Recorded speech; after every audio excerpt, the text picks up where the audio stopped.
Welcome to Sukesh economy classes.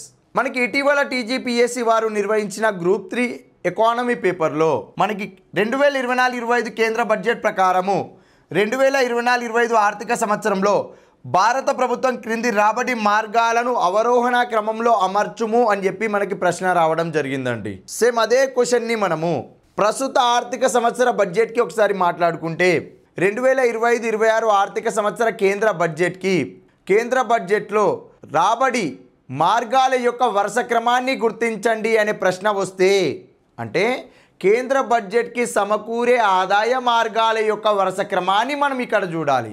First ప్లేస్లో ఏముంటుందండి, మనకి ఇక్కడ రుణాల ద్వారా అత్యధిక ఆదాయము సమకూరుతుంది. ఆ తర్వాత ఇన్కమ్ ట్యాక్స్ ఆదాయపు పన్ను ద్వారా అత్యధిక ఆదాయము సమకూరుతుంది. ఆ తర్వాత జిఎస్టీ ద్వారా అధిక ఆదాయం వస్తుంది. తర్వాత కార్పొరేషన్ ట్యాక్స్, ఆ తర్వాత ఎక్సైజ్ సుంకం, తర్వాత కస్టమ్స్ సుంకం ద్వారా ఆదాయం సమకూరడం జరుగుతుంది.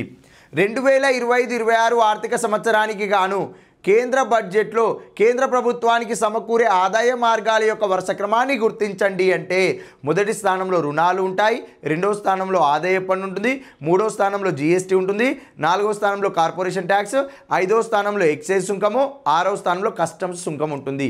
ఇగో ఈ ఆర్డర్ని అవరోహణ క్రమంలో అమర్చండి, ఆరోహణ క్రమంలో అమర్చండి అనేది మనకి ప్రశ్న వస్తుంది. సేమ్ అదే ప్యాటర్న్ మనకి గ్రూప్ 3లో అడిగాడు. ఏమని?